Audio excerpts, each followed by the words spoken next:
Hello there, this is James Uscroft, EJames1978, and one argument that I've been seeing from transphobic women for a few years now is that they can't possibly be transphobes because they were full-on social justice warriors on Tumblr back in the day, and even still regard themselves as feminist activists, the old I can't be racist because I voted for Obama gambit dialed up to 11.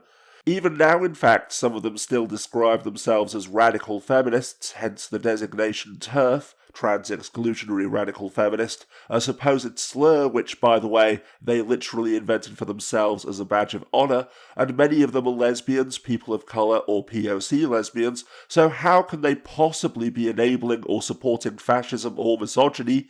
Checkmate, TRAs! Quite simply because, as I suggested in the first video in this series, links down in the underbar, far from being a political spectrum ranging from far left to far right with moderate rational centrists in the middle, literally the only issue is whether you feel threatened by the prospect of society becoming less grossly rigged and unequal in at least one respect, especially if the only thing you're afraid of is that if society is less grossly rigged and unequal, then you won't get to feel special anymore.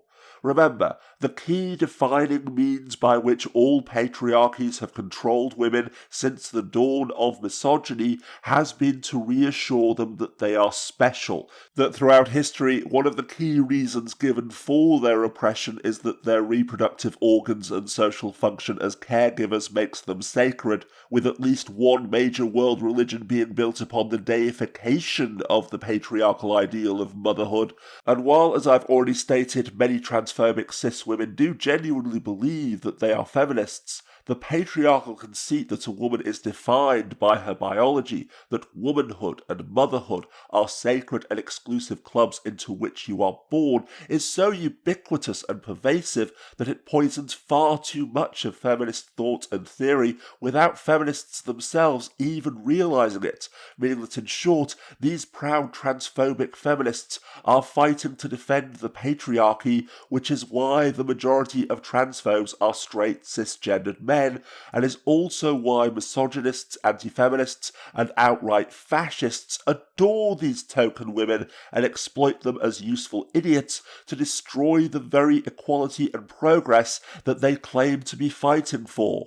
After all, no matter how passionately they may advocate for the rights and equality of cisgendered women and every other oppressed group on the planet, and regardless of how oppressed they are themselves, the thought of trans women being fully accepted and recognised by society as women, and even worse, as lesbians, makes transphobic queer women, self-proclaimed radical feminists and what have you feel threatened and uncomfortable, because no different from the homophobes who fought for decades to preserve the exclusive sacred club of traditional marriage and are now fighting to restore it, they fear that expanding the definition of woman and lesbians means that it'll no longer be a sacred exclusive club which they get to gatekeep.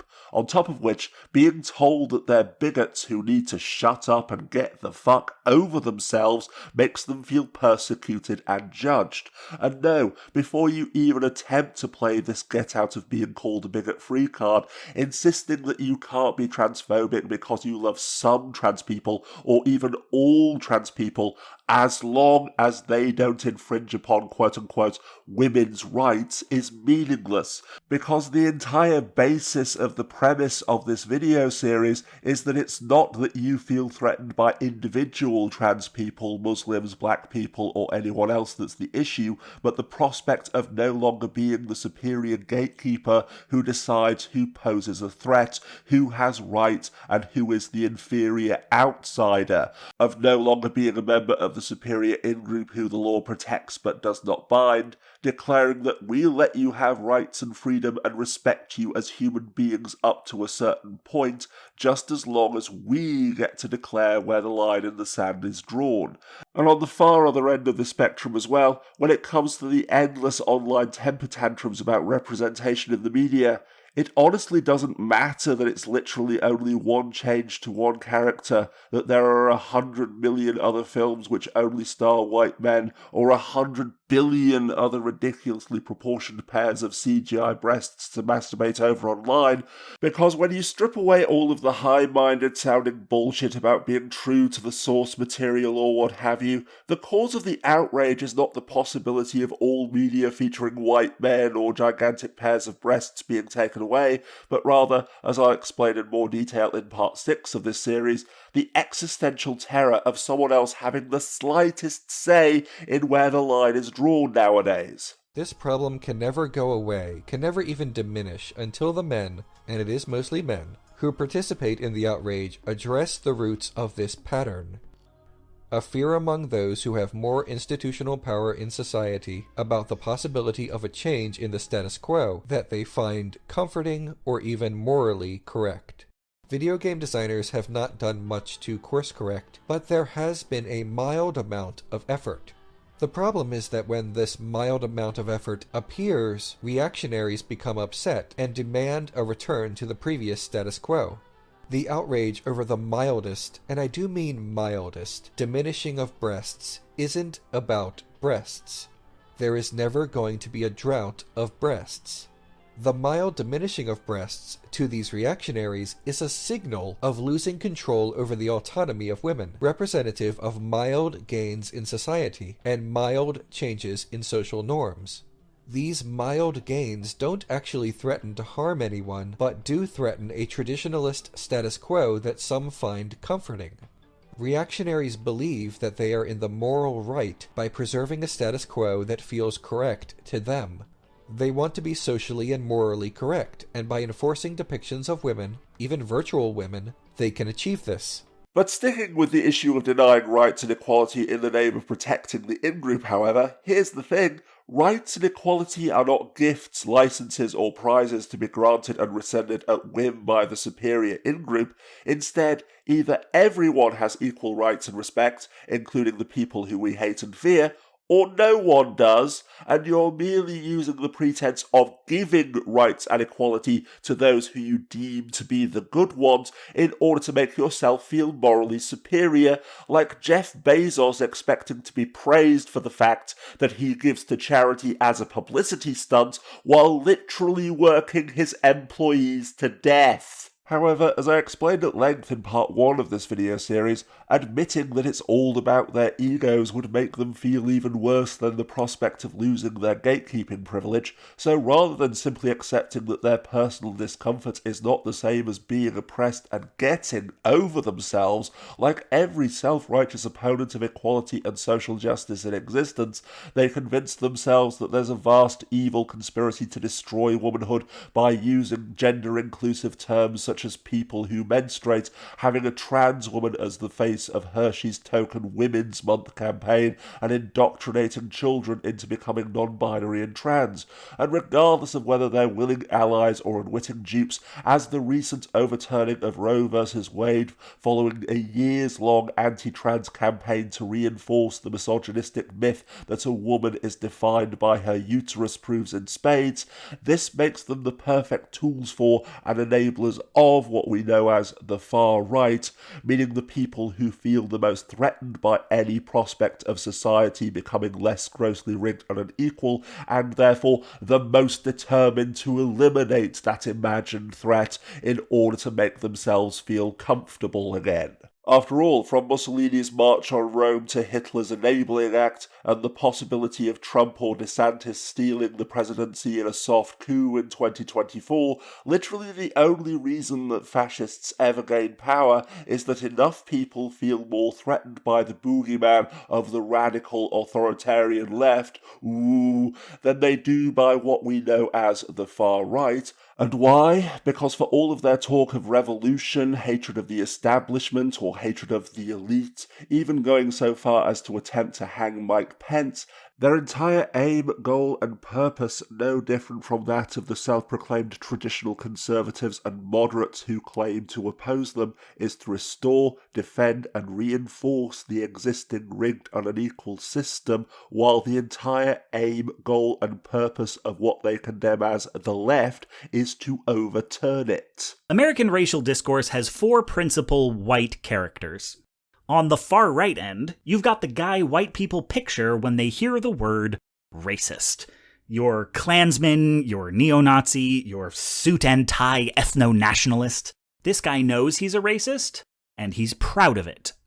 Next to the white supremacist, you've got the white collaborator. The politician, public figure, or businessman who does not agree with the white supremacist on paper, but will seek out their votes, attention, or money. Next to the collaborator, you've got the white moderate, people who ostensibly believe in racial justice as an end goal and are somewhat committed to bringing it about, but only with the cooperation of the white collaborator. It wouldn't be fair to do it without their consent, you see, and thus the white moderate spends a lot less time opposing collaborators than appealing to their better natures. They tend to operate on behalf of people of color rather than with them. Plainly put, the cost of doing business maneuver is this group using this group to attack this group using people of color as their weapon of choice. It is white supremacy in the form of 3 groups of white people fighting amongst themselves. Finally, on the far opposite end, you have the honest-to-goodness anti-racist, where the racist will support white supremacy, the collaborator uphold white supremacy, and the moderate seek to reform white supremacy. Only the anti-racist is trying to get rid of it. And even they are not free from racial bias. And if you tell one of them, you are not free from racial bias, it's not guaranteed they will react well. It's just, if you're trying to fight white supremacy, they're the white folks you have the best odds with.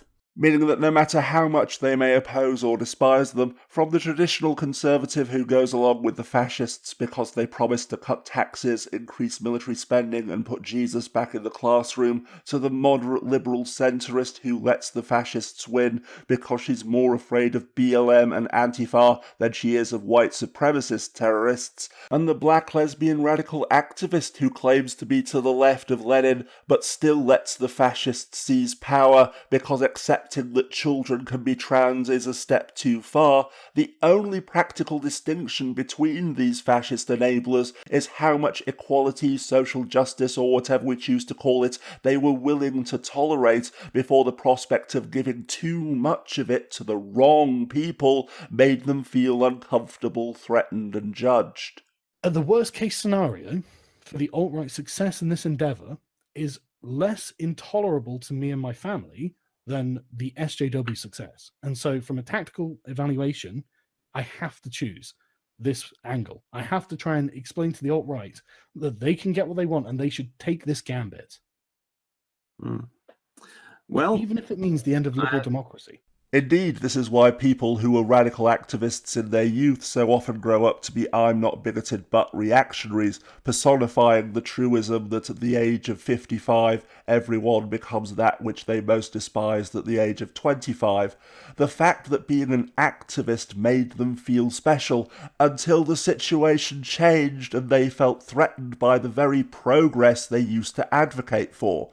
And it's also the reason why the majority of the old school atheist community here on YouTube, along with the new atheist celebrities who'd built their entire careers around debunking creationists and warning against the Christo-fascist threat, sided with creationists and other fundamentalist Christians the moment that Muslims, feminazis and SJWs threatened their delicate feelings of self-righteous superiority, not because they'd changed, but because having proven themselves in their own minds to be the good guys by defending the oppressed groups that didn't make them feel threatened and uncomfortable, the next oppressed group demanding human rights and equality did, After all, the very nature of reality and the struggle for greater inclusion and equality means that even if your beliefs and values don't change at all at any point during your life, the world around you still does, and issues that most people had never even heard of 20 years ago suddenly become the most vicious hot-button topics of political debate.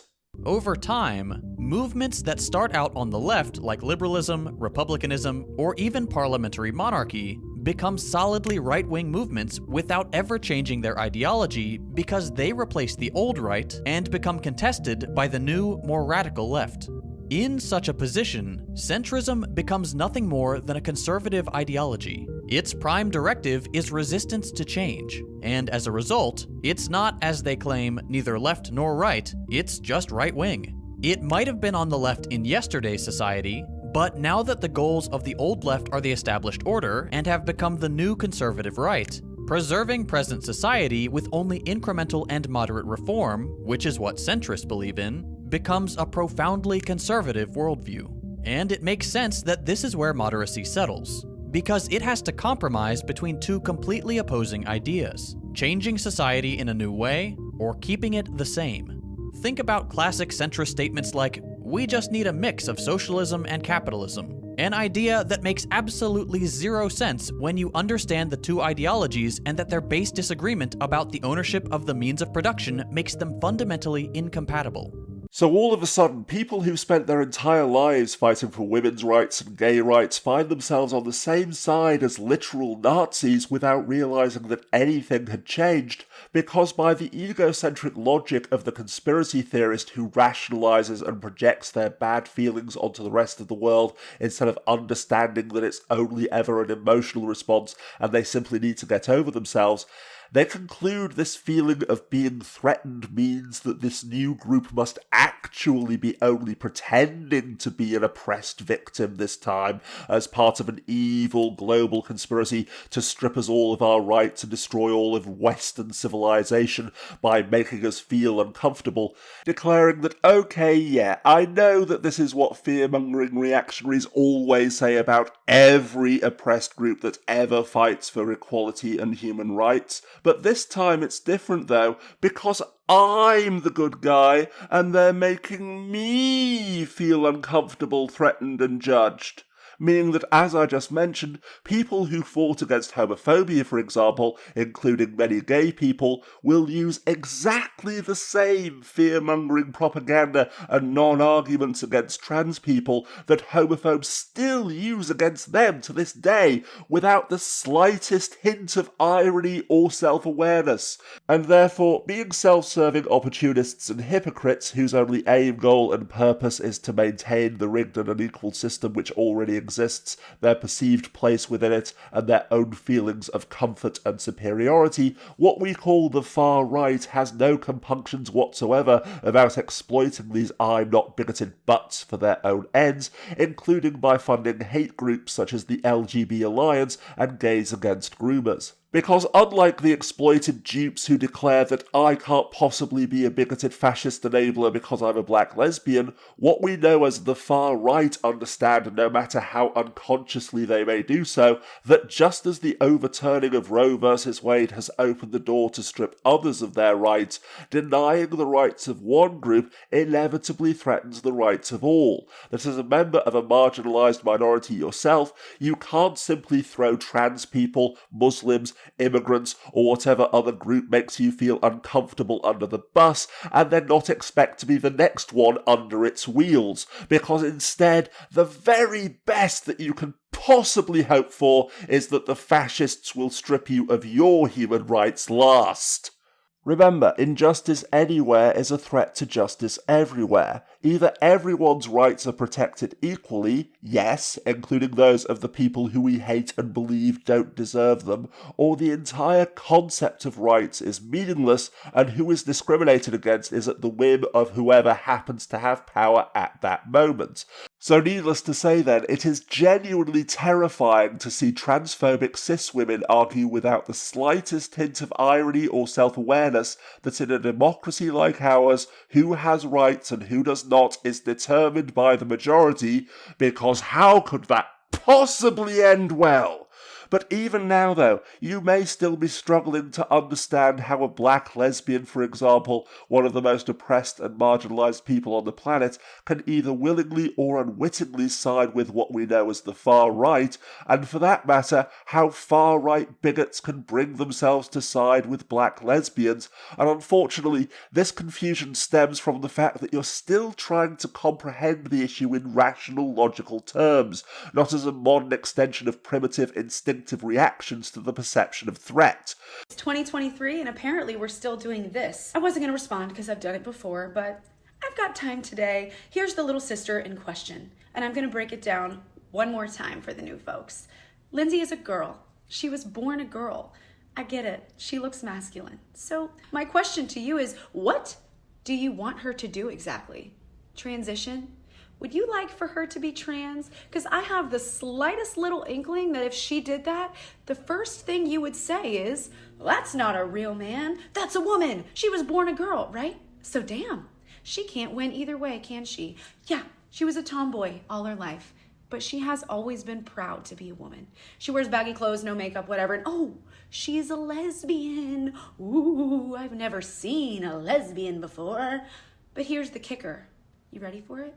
A few years ago, she didn't even look this androgynous, but she was diagnosed with stage 4 breast cancer, and every bit of femininity and womanhood she had was ripped from her. First, it took her hair. She had to shave her head. She looks amazing with a shaved head. She also had to get a double mastectomy, boobs removed, and to stop the spread to her female organs, she had to get a hysterectomy.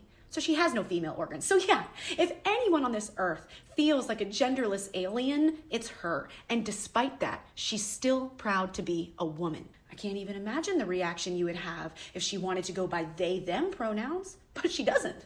So again, I guess you can't win. You don't know someone's story. So before you go typing what you think is just the ultimate burn, why don't you think for a second? And lastly, I just want to know, do you feel better? Do you love yourself more after spending the day on your phone commenting stuff like this? Because I can tell you, I feel great. In fact, I'm going to sleep like a baby after I post this video. I love sticking up for people. I'm the ultimate big sister, so if you need someone, I'm available. But if that's the case, then please don't worry, because it's the one thing about this whole issue that's the most difficult to grasp precisely because it's so simple, and I'll do my best to explain it further in part 4.